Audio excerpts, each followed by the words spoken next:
Hi, and welcome to the Safer Tomorrow podcast, your resource for strategies to reduce crime and violence and create more peaceful societies. I'm Dr. Joe, a social worker, and a criminal justice researcher. And today on the Safer Tomorrow podcast, we will be speaking with Mr. Lloyd Distant Jr. He is the past president of the Jamaica Chamber of Commerce, and he has served as a chairman on many committees over the past 20 years. He is an accomplished business leader with a strong business and technological background. Mr. Distant, in late 2019, Lloyd was selected as the lead for the development of the National Consensus on Crime. The CMOC provides an independent overview of the efficacy and efficiency of the programs under the consensus. Join us today as we have this very interesting discussion on the national consensus on crime and the progress it has made. Looking forward to having you join me.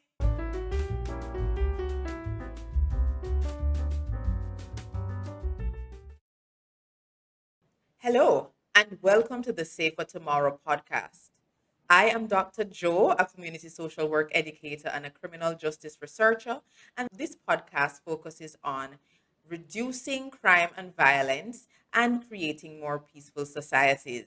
Today we have Mr. Lloyd Distant, and he is from CMOC, which is the Crime Monitoring Oversight Committee, and his organization is responsible for a huge feat that we are going to be hearing more about later.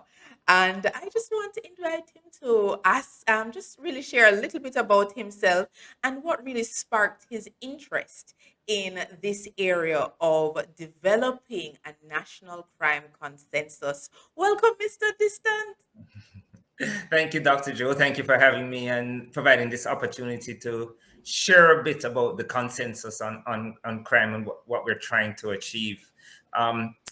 First, I do always try to just provide a correct context for persons, which is everybody speaks about it as a crime monitoring and oversight committee, but it's actually the consensus monitoring and oversight committee. Oh, So while the consensus is about crime, not so much monitoring crime itself as we are monitoring the agreements in the consensus.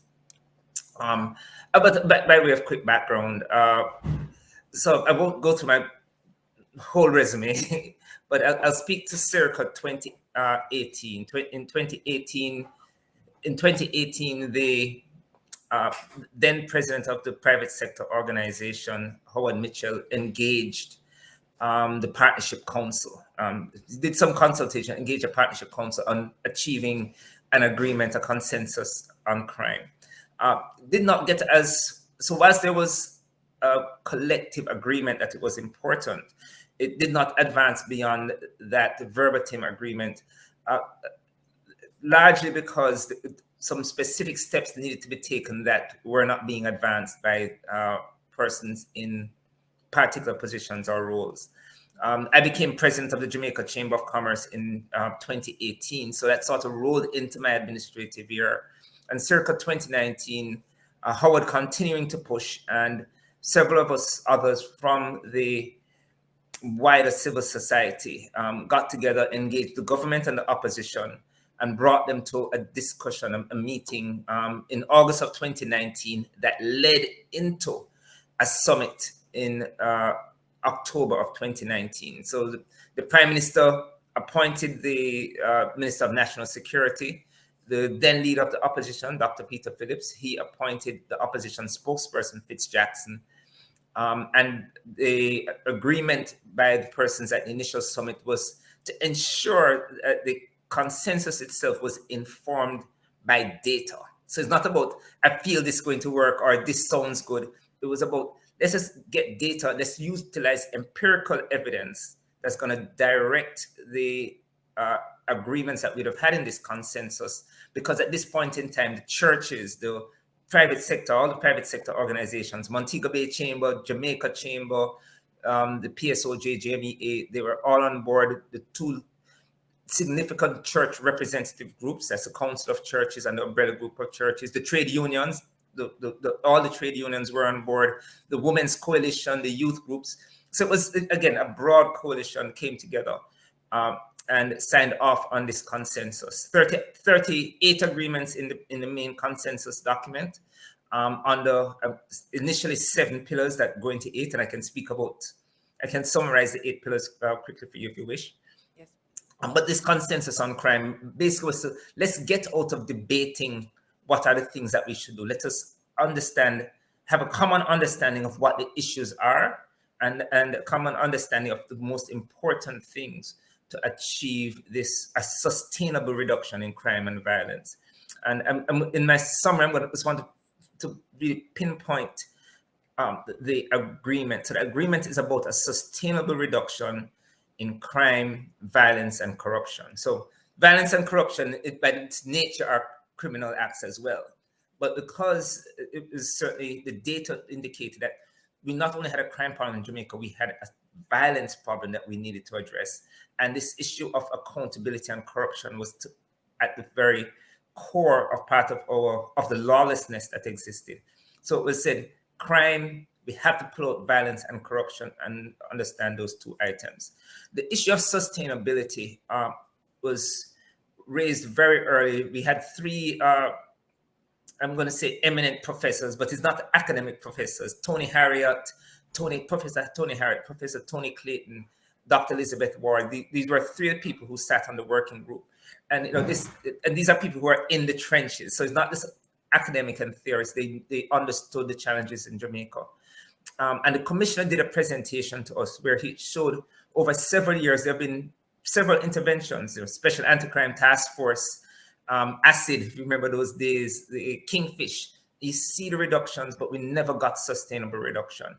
And what everyone recognized is that what was important was not just about a quick reduction, is how do we get a reduction and sustain the reduction over the life of Jamaica.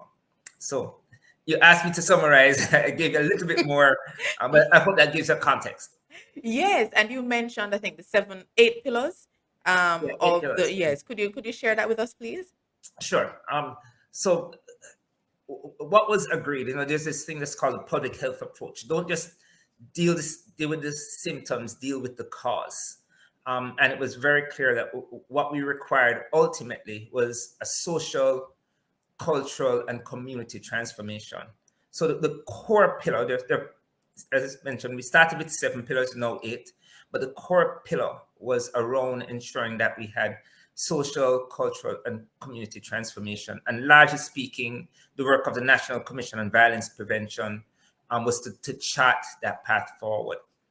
The other pillars, most of the other pillars actually dealt with what I'm going to call the criminal justice ecosystem. So legislations that were necessary was one pillar. So we recognize several legislations. In fact, of the 38 items that were identified, 16 of them had to do with legislation. So it was the biggest area. But the legislations do a couple of things. It enables the police to do their work. So the transformation of the Jamaica Constabulary Force was another pillar. Modernizing our justice system, another pillar. What people don't talk about enough was enhancing our correctional services, the penal system. How do we rehabilitate persons that that are prosecuted, and how do we rehabilitate them and get them back into society? So that was another pillar. Accountability and corruption stood out on its own. Again, we speak about corruption, but a lot of it is really around accountability and then reducing the likelihood of corrupt acts taking place. And then, so I've gone through 6. That 7th pillar originally would have been I'm going to say informal communities. Jamaica, we say squatter communities, but it was very clear that a big part of our violence problem had to do with gangs, and a lot of those gangs developed out of these squatter communities. So how do we deal with urban regeneration and urban development and community development? So that would have been the other pillar. The 8th pillar that developed had to do with, we call it victimization. So typically this issue of crime, violence against children, gender-based violence, those areas probably would have fallen under social and community and cultural transformation. The data showed 2 things. One, violence, the biggest number was gang violence.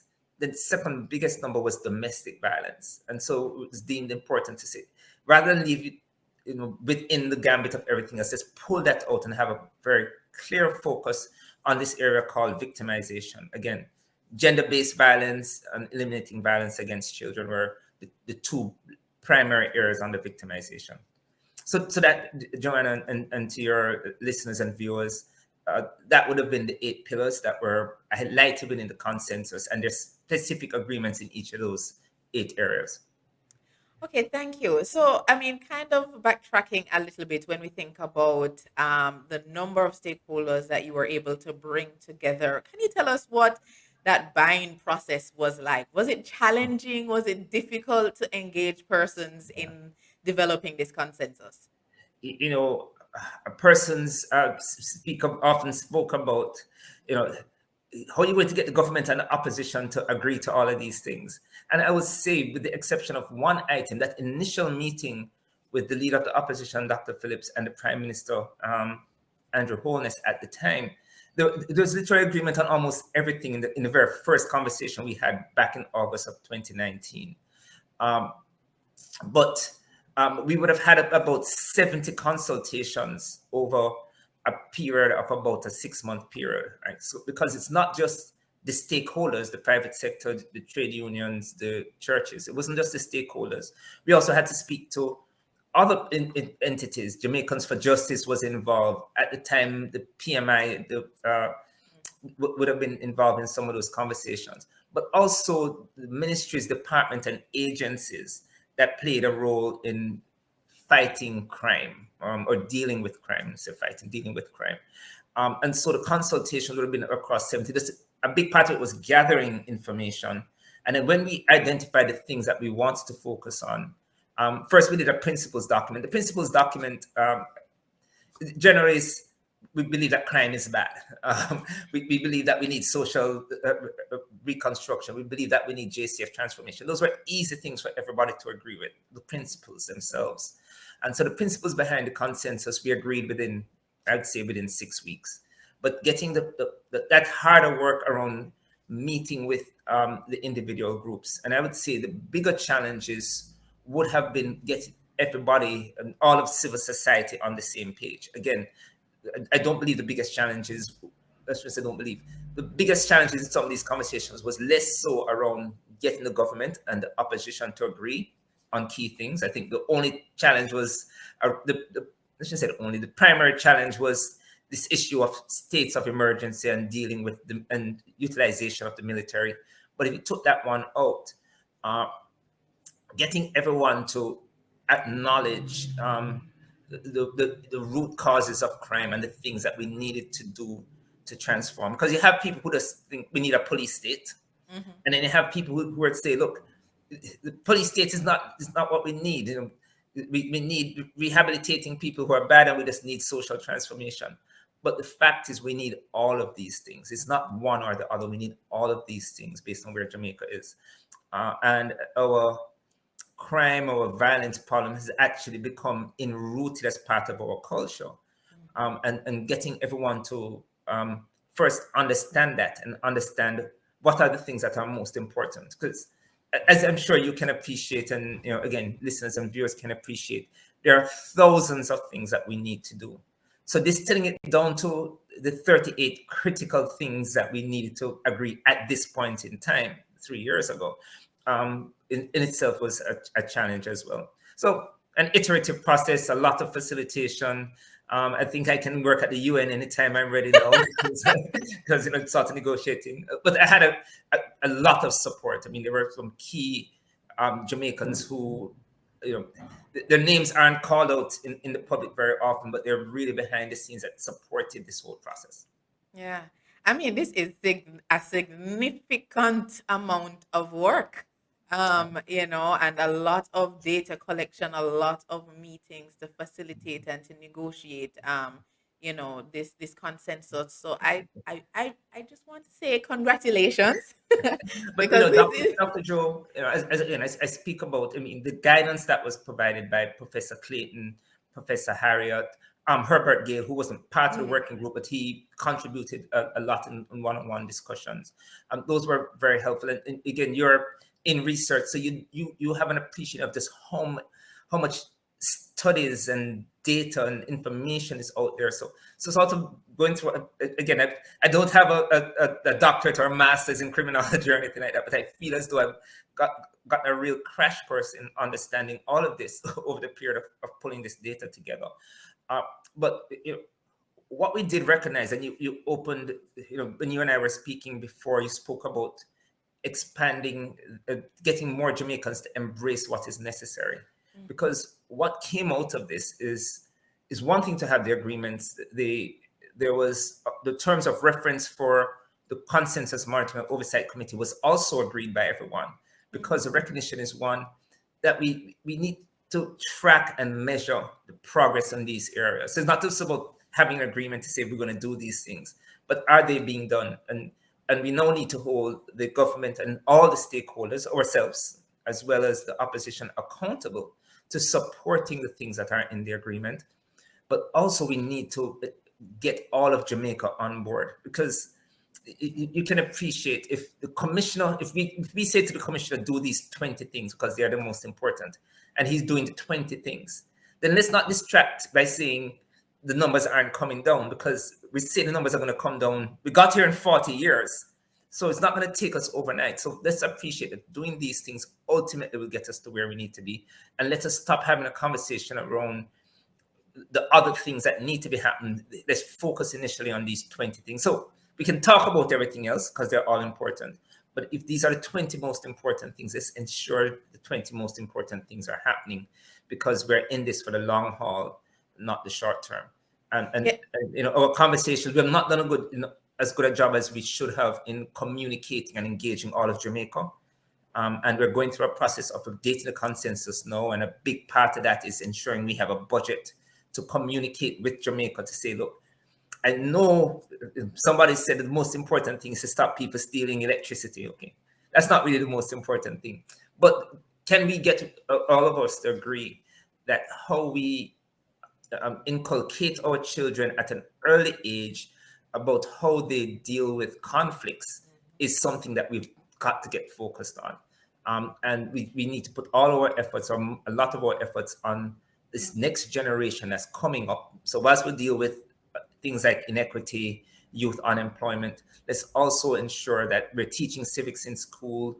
A sense of law and order and rule of law is inculcated in our children.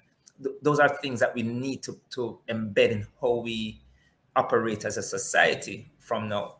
And I need to occasionally get off my soapbox because I can talk about this so many No, different. no, this is important. And honestly, this is what this podcast is about. It really is looking at a whole society approach, because yes, we can hold the government accountable, we can hold communities accountable, we can hold persons who are specifically involved in criminal activities accountable. But the truth is, as you said, this is a 40-year problem. And in a sense, we have all contributed to the system that upholds crime and violence in this nation. And what's important is for us to understand that in Jamaica, we actually have a lot of data around crime and violence, around the nature of the situation. And we now really need to mobilize this in a way, and mobilize this information in a way that can be useful for the everyday man.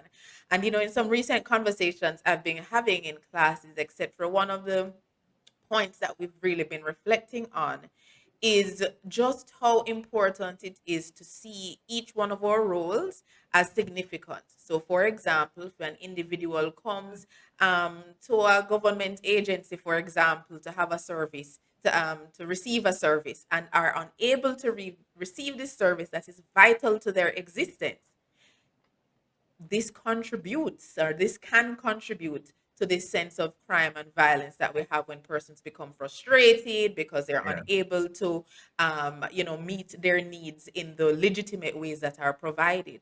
And so there are these small micro ways in which all of us can contribute to the situation of crime and violence that we have. And so I think what you are saying here is so important. And I'm so happy to hear that in this next phase of the national consensus that you are allocating a budget for in for communication and awareness, because that really is what is critical. I think, as you said, well, a lot of us at times sit on our verandas and we discuss, what we believe crime is about. But the national consensus has done a lot of work, working with experts on different levels, right? We're all experts in a sense in terms of our own situation, to find out, brought these different stakeholders together, brought this kind of, negotiated this kind of common understanding of the pillars and the factors that we need to be focusing on. What would you say was your perhaps major challenge in this entire process? So the front end conversations, as I said, the front end conversations, the working group would have been the Minister of National Security, the opposition spokesperson on national security, Professor Harriet, Professor Clayton, Dr. Warden, and myself. So I'm the neophyte. These are all experts in the area. And you can appreciate, we have an epidemiologist on one side, you have a criminologist on another side, and the theories of the most important things to do, or the views on the most important things to do, the understanding and appreciation of the studies coming out of Colombia and Ireland and all of these other countries. So you had that wide breadth of knowledge. So I'd say the biggest challenge really was coming to, at the onset with this smaller working group of 6, the initial agreement on the what is most important, and why. Because again, being from different disciplines, you could any one of them could come up with 50 things that are important. And of course, on the political directorate side, each of them could also come up with 50 things that were most important. So actually doing that work to distill it down into the most important, most critical things on which we believe we need to get agreement now. So we didn't want to take another year to go through everything and identify 80 things. We said we need an agreement now to at least get started, to at least be on the same page, and then we can expand. So, the initial agreement was 38 items. Some of those things have been delivered. In some instances, even though it has been delivered, it is what next?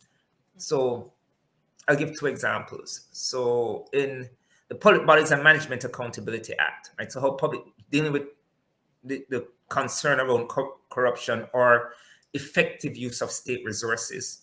A lot of it would have come down, and we'd have heard public boards, the government boards, are not either equipped with the right people or with the best people to provide the expertise necessary. So how do we get that? Well, the Public Bodies and Management Accountability Act was viewed as a huge step in the right direction.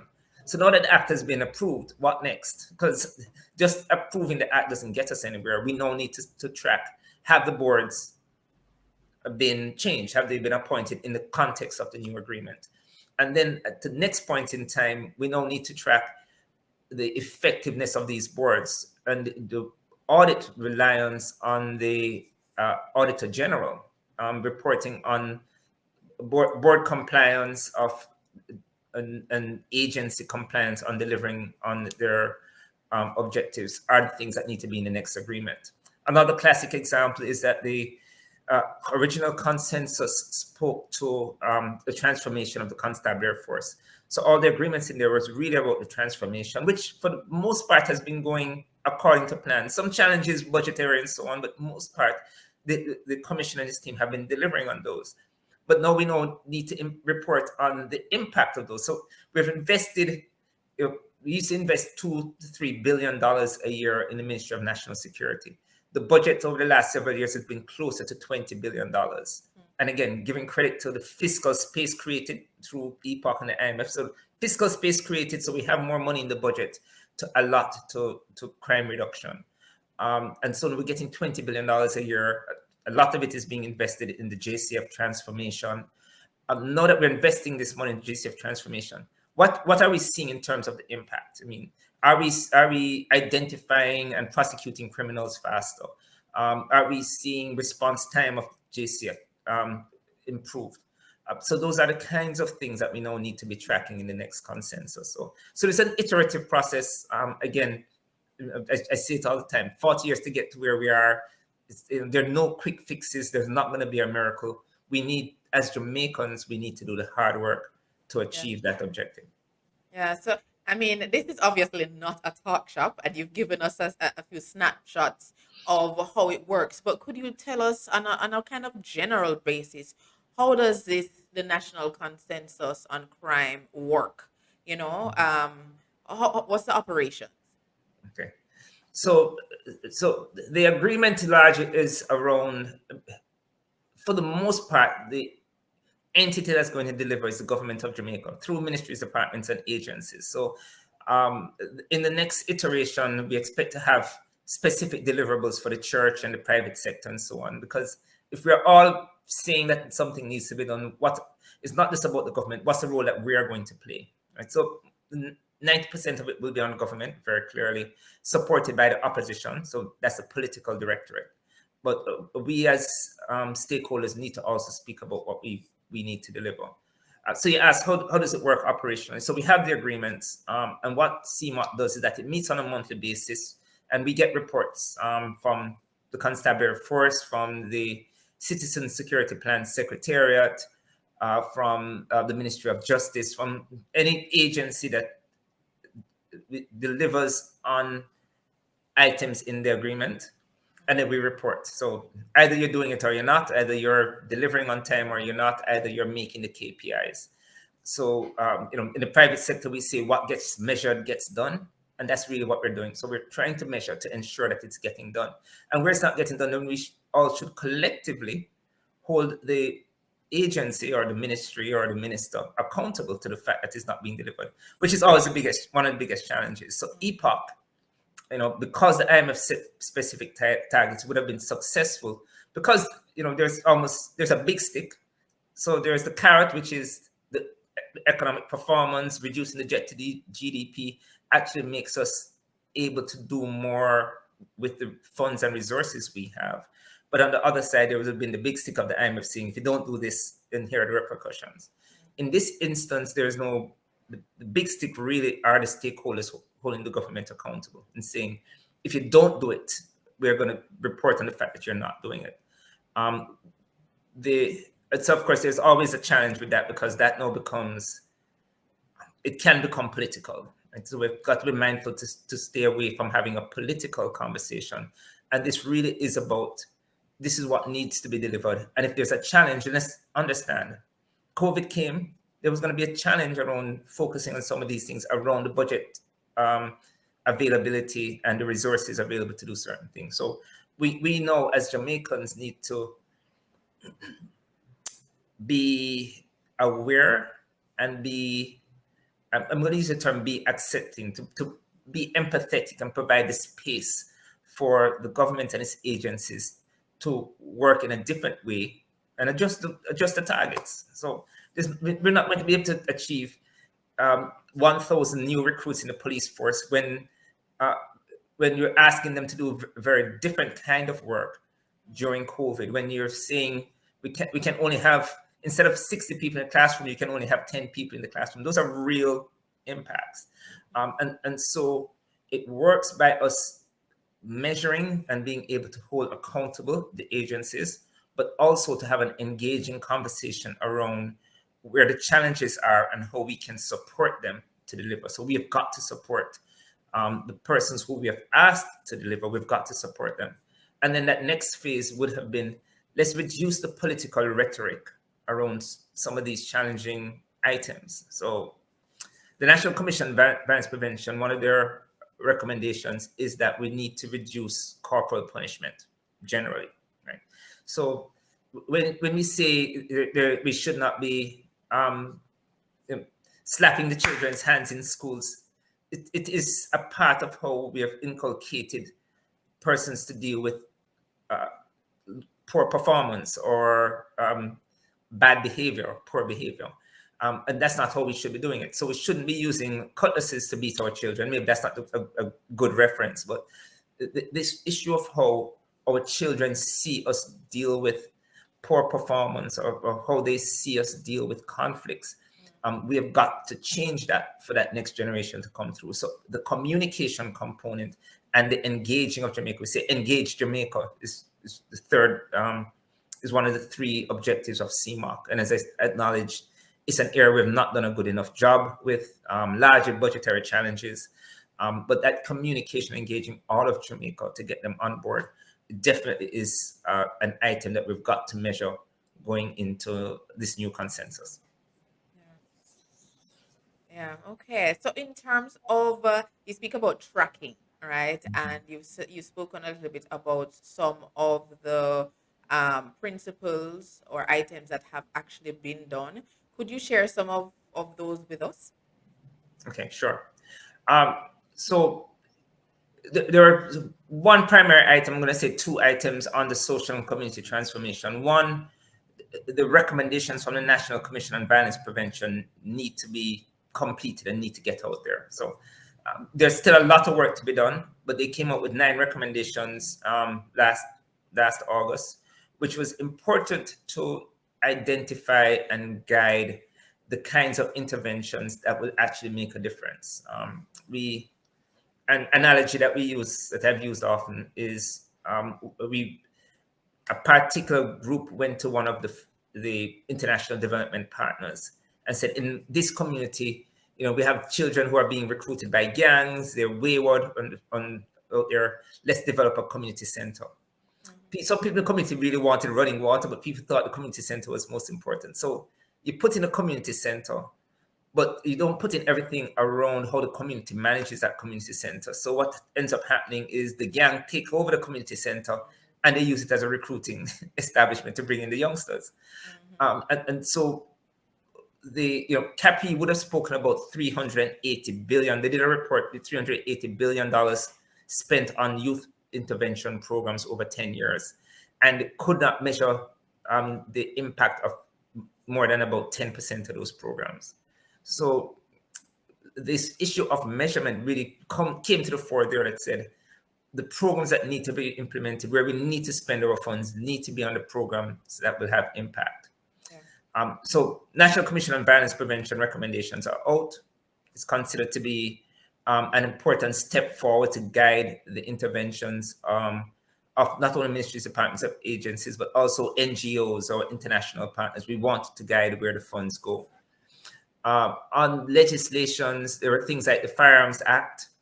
There were changes to the Corrections Act that were deemed important. So we need a new Corrections Act, a repeal and replace. However, at this point in time, there are some important things that need to be amended. The anti-gang legislation, the independence of MOCA, those were all things that came through in the as I said, there are 16 items that were flagged on the legislation. Of those, about 8 of those have actually been delivered. So some important work. Firearms Act being on the conversations for 15 years. From the date of the consensus to when the new Firearms Act came out was about 18 months. So, again, progress in those areas. The constabulary force transformation, again, one of the areas that you have these veranda conversations and these anecdotal statements about the JCF. And I keep saying, let's look at the facts, let's look at the data. The police force we have now is hugely different from the police force we had 5 years ago, much as 10 years ago. And for those Jamaicans who were able to attend and visit the expo earlier this year, you would have seen a very different type of professionalism, a very different type of member of the JCF. Not everybody has been transformed, but you can see the directional change in how the recruits are changed, their ability to have conversations, how they interact with the community, and the technology that they have available and are using. So don't think that it's only the things you see on NCIS on the TVs is only in foreign. We have those things locally as well. Yeah. And so the key items that we had on the transformation of the constabulary force have been delivered. There's still a lot of work that needs to be done, but they've set timelines. They have a project plan. They are clear on what needs to be done, and they are implementing it. And I will say that over and over, that we ought not to be beating up on the JCF because they are getting their act together and they are progressing. On the justice system, there were 5 agreements. Well, 4 of those have actually been delivered in the initial. So there are other things. So the Justice Reform Implementation Program, it was delivered before the consensus was done, but we now need a second phase of the implementation program. The Chief Justice had set targets around reducing the backlog and around case certainty, and the parish courts are meeting all of their targets. In fact, they're actually delivering better than the original objectives. The Supreme Court is tracking behind. But again, the fact is that they are measuring it, which means that they know that where they need to improve. A huge difference from what would have obtained 10 years ago. But things like restorative justice and expanding restorative justice into more communities, the Ministry of Justice is doing a good job of expanding that. And the work that's being done there, how the communities are taking charge of dealing with disruptive behavior in the communities, is really changing in those communities where it has been implemented. So there are 9 communities now. I'd love it to get to the 50 most challenging communities, but budgetary challenges. And Dr. Joe, you need to stop, because I speak about every single pill and give you. No. This is important because as I'm listening to you, I'm thinking, boy, there is a lot more happening than we recognize. And I don't think, so yes, we may see you in the news, we may hear some of the reports, but I don't know, when not unless sometimes you sit down and you listen to it in one sitting, do you recognize that there actually is a lot of work that is happening behind the scenes. And Absolutely. as Jamaicans, we sit down, unfortunately, and we every day there is a murder, some kind of violent act that we're faced with. And so it becomes more and more urgent to us. Sometimes we feel a bit powerless and we don't see how we can contribute to the reduction efforts. And sometimes because we can't see the immediate impact on the murders that we are daily seeing in our newspapers and our media, then it seems as though nothing is happening. But as I sit down and listen to you, I'm really thinking about the breadth of things that are happening behind the scenes that I think it's important for us to really sit down and reflect on, because this is a lot of work. I'm thinking to myself, when do you sleep? And I you have a know business to run, right? I have a business to run. Exactly. So, it really is a lot of work, and I really think it's important for Jamaica to know, and then also for Jamaica to then think about, you know, how can we participate? Because again, it's a whole society approach, and you speak about the importance of the civil society, the importance of church, the trade unions, the private sector, and so there is all of us to some extent can fit into one of these areas and therefore can contribute to this larger initiative. So, I know you talk about, speaking a lot, but I think it's very important. And that's why we're sitting down here so that we can really find out what the national consensus on crime is about. How does it work, so that we can also know that when things are happening, it is also because it's being pushed by this consensus, and then it increases by the broader society. So I know that there was a first phase, and you have done some revisions and I think some new stakeholder consultations. Can you tell us a little bit about that process in terms of why the second phase, and some of the consultations that you had and the revisions that are now being made as a result? Certainly. So uh, the this refreshing and update of the consensus was seen important because there's some items where the deadline dates have passed. So it doesn't make sense for me to continue to measure a milestone that has passed. We need to come to an agreement and reset new timelines. There are also things where we now need to measure that next phase. So I mentioned the Public Bodies and Management Accountability Act as an example. So it's something has been delivered. It's not the ultimate objective, is a first step. So we measure the first step. Let's measure that next step. And then to have a more significant focus on impact and outcomes. So again, the transformation itself is necessary, but we're transforming because we want to achieve better outcomes or achieve better deliverables or greater efficiency or effectiveness of our constabulary force, or the effectiveness of the legislations dealing with corruptions, or the work that's being done in correctional services. So we now need to measure those next phases. So this new, again, it's not a new, because consensus is a consensus. So we've had a consensus. What we're doing is we're extending it and making it more relevant, but also to refresh and update with new targets. So the area of social community transformation, which is the biggest area, we really just initially was just looking for one, a primary delivery. Let's see the National Commission on Violence Prevention operational. But it is operational. It has been meeting. It's been getting out its reports, and we anticipate a more substantive report coming from that commission sometime in the next couple of months. Well, what now needs to happen is we need to see a coordinated function to actually an agency. I hear the Prime Minister talking about a ministry, whatever it is, to really take all of this and to ensure it's being implemented across all the ministries, departments, and agencies. So the Ministry of Education has several programs to intervene into communities. The Ministry of Health does. We have the SDC, JSIF, we have all of these bodies. What we need is a coordinative function to actually look at how these things need to be implemented and to measure what's taking place. So the Citizen Security Plan Secretariat, funded by the EU, is doing a lot of work. We need to get measurements on those. The private sector has Project STAR. We need to start to look at the effectiveness of that, and how do we take the learnings from that and implement in more communities. So how does that get expanded? So those are the kinds of things that we anticipate will be in the updated consensus. The role of the church, the church groups. I anticipate that there's going to be a deliverable for the churches within the consensus. Now, all Jamaica should have a deliverable. Okay, it's going to be hard for us to measure and hold every single Jamaican accountable, at least at this juncture. But if we can say, trade unions, here's our expectation of you. Churches, here's our expectation of you.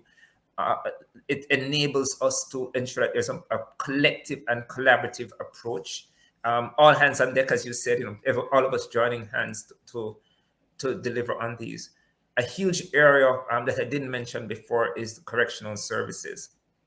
Again, there have been 2 studies on what needs to happen in correctional services, at least 2 studies that we looked at. And they both, 8 years apart, and they both said almost the exact same thing in terms of what needs to happen.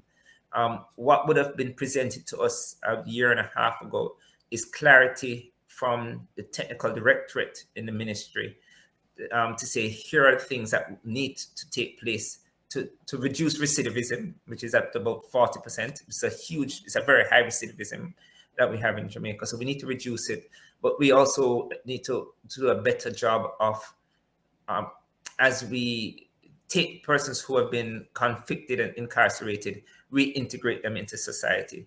And so what we'd like to see in this updated consensus is a plan very similar to what the Constabulary Force Transformation Plan was like. So very detailed, 140 initiatives that we can track, measure, and identify the deliverables. We want to see something like that, very similar for correctional services. We need a new offender management policy to guide the new act. Those are the things that we expect to see there. On the part of urban renewal and community regeneration, the Ministry of Local Government and the Ministry of Economic Growth and Job Creation. So Ministry of Economic Growth and Job Creation would be focused on the Ministry of Housing. So they're the ones that would do an urban development policy.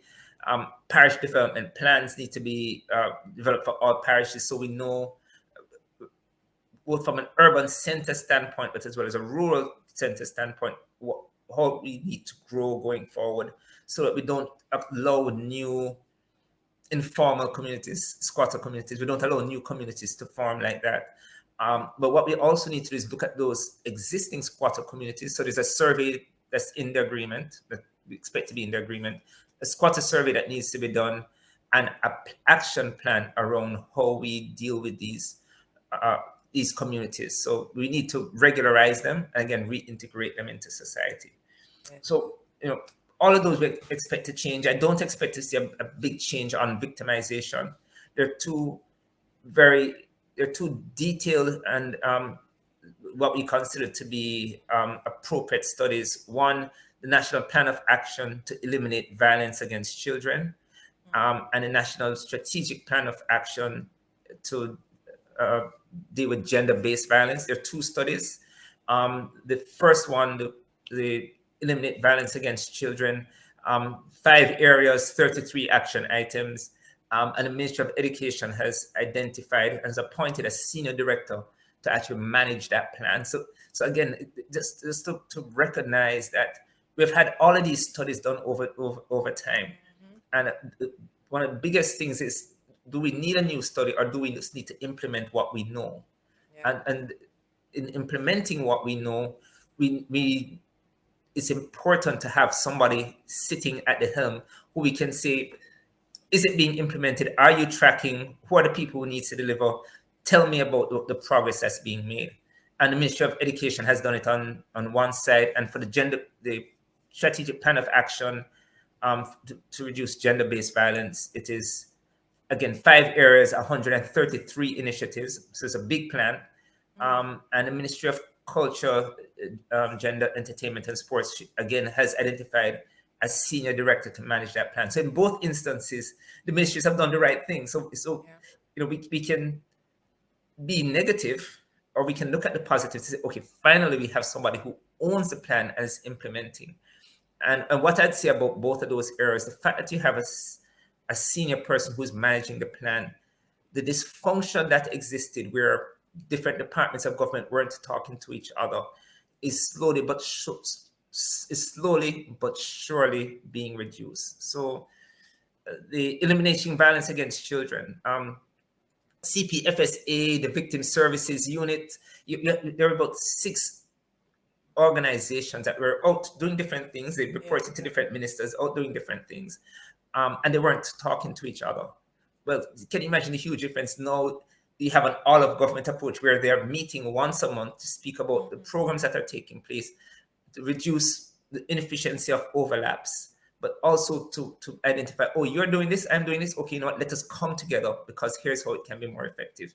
So every time I sit down and have some of these conversations, it's like a light bulb goes off and I smile and I'm like, we keep speaking about what's not happening, and we need to speak about what's not happening, but we also need to appreciate the fact that there's significant progress taking place, and let's get behind assisting and supporting those persons.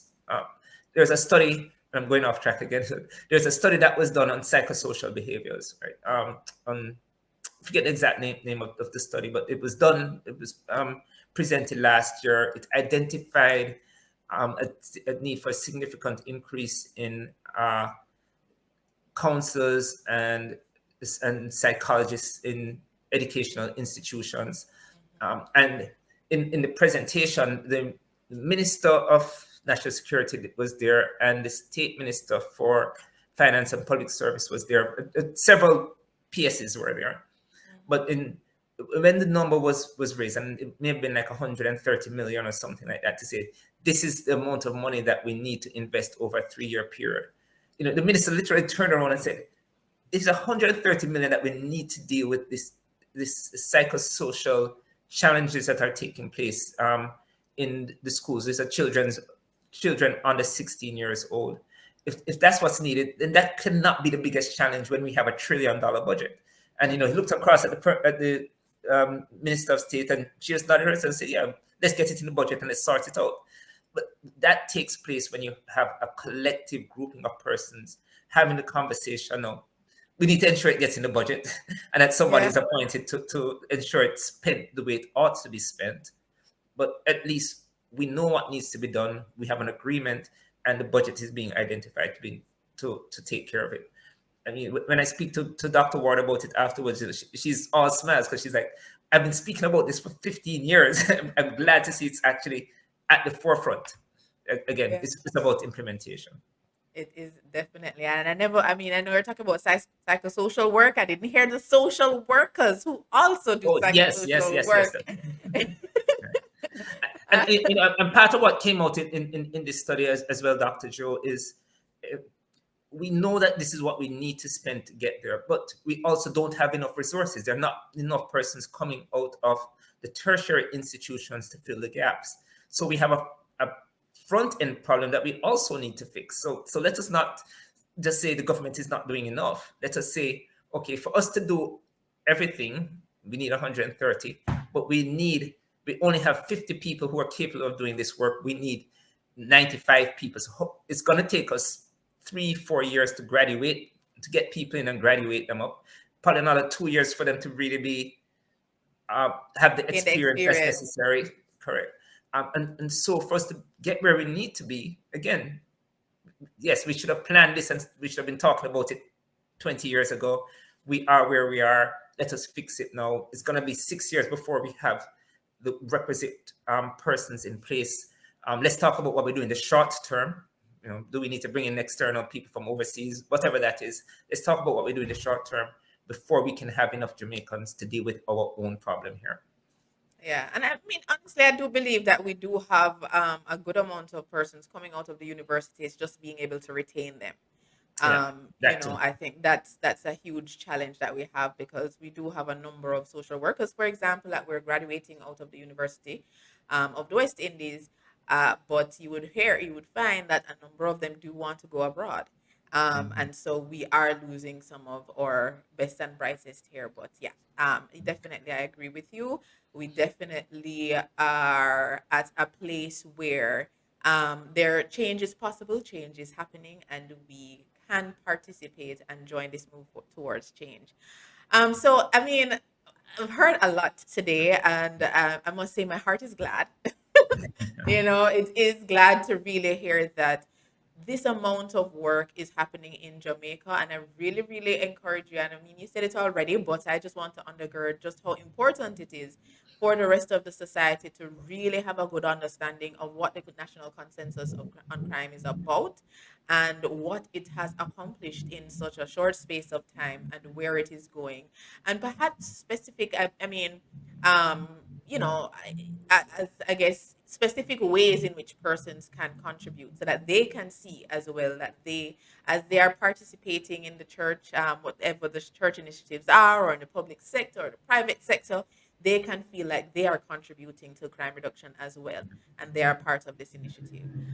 Again, congratulations on all the work that you and your team have been doing. I mean, it is really and truly phenomenal, and I am grateful for the work that you've been doing. So I think, in terms of, as we close, what's that one message that you would want the listeners and viewers to remember as we conclude? So a major component of what I see as being actually making a difference is for us to stand up and speak up as Jamaicans. So too often we see things happening and we turn a blind eye, or we say that's not my issue, or that's not my challenge. If we're all in this, then we all need to take an ownership and responsibilities. We all need to take an ownership stake and take some responsibility. And so I the tag that people have been using more recently is, stand up. Let's take a stand. I'm not saying if you see a robbery taking place for you to run over and jump in the middle of it, but to take us to take a stance. If we know that this is what is necessary and the government isn't doing it, then hold them accountable. If we know this is what is necessary and the opposition is speaking against it, then hold them accountable. If we see corruption taking place, and there needs to be a bribery act and the private sector isn't supporting it, then we need to hold the private sector accountable. And so for us all to stand up, for us to in the communities, engaging with the police and providing information. And I know we speak about the informal culture, but you can't expect the police to resolve things if people don't provide them with information. Intelligence is important. So we need to take a stand against crime. So as individuals, as Jamaicans, let's be mindful of the recommendations of the Commission on Violence Prevention. And maybe at some point in time, I can come and share a bit of what I know, or I think it would be great to get Professor Dr. Sam Vaughan on it for her to share the great work that's being done there. So as Jamaicans, I spoke to the service clubs, the Lions, Rotary, Kiwanis, and Optimist clubs. And in your social programs, in your projects that you're doing in the communities, just embrace these recommendations and roll them into how you design your projects. So as individuals and as communities, that's one aspect. The other aspect I would say is, engage with the police. They're doing a lot of work on community policing. Share information with them so that they can be more effective in their duties. I should have asked this question earlier, but I think it warrants a very specific answer. Sometimes we feel as though talking doesn't make any difference because perhaps our politicians, the government won't listen to us. What would you say to that comment, We need to that keep perspective? talking. We need to keep talking. you know, uh, there are many times that this consensus could have died. And the fact that we keep talking and more voices get added to the conversation is why we're at the place we are now. So I absolutely understand the frustration. I get the skepticism, and I delineate between skepticism and cynicism. I can't convert the cynics, so I'm not going to spend time. But if you're a skeptic, let us have the conversation and let us speak about the things that will reduce your skepticism, and let's track it over time. So the police will never be any different. Okay, you know what? What's important? Okay, I want to see them have body-worn cameras. Okay, so we've finally gotten the budget and we've identified we need 6,000 body-worn cameras to rotate on shifts. We've already purchased 3,000 out of the 6,000. So let us talk about the skepticism is one thing. Let's talk about how we get you beyond that skepticism and get the deliverable. So the talking needs to continue. Again, Dr. Joe, I get the frustrations that a lot of us as Jamaicans feel that we're hitting our heads against the wall and we talk and nothing is taking place. But we need to keep pushing. Trevor Monroe and I had a conversation around all the work that National Integrity Action has been doing and the level of frustration that exists. But he very quickly acknowledges that where we were in terms of the institutions that we had 10 years ago or 15 years ago when NIA started and the institutions and laws we have now are hugely different. So has a difference been made? Yes. Are we feeling what we would like? No. But it's taken us a couple years to get to where we are. Let's take the next couple of years to see the difference. Thank you so much, Mr. Distant. Really appreciate having you on and sharing about the national consensus on crime. Truly informative and insightful, and I really hope and trust, and I believe that the viewers and listeners really, as they sit down and really take in what you have said, can be encouraged, will be encouraged that something is happening in Jamaica, something positive, something good, and we can all get behind the national consensus on crime and play our part in advancing the welfare of Jamaica and eventually the whole human race. So thank you so much, Mr. Okay. Distant. Thank you, Okay. Thank you listeners, for the for opportunity. yes, thank you, viewers, for joining in. Just remember to subscribe to Safer Tomorrow podcast on the YouTube and the Safer Tomorrow pod on Instagram. I look forward to hearing your comments and for us to have a discussion about the national consensus on crime. Have a wonderful day.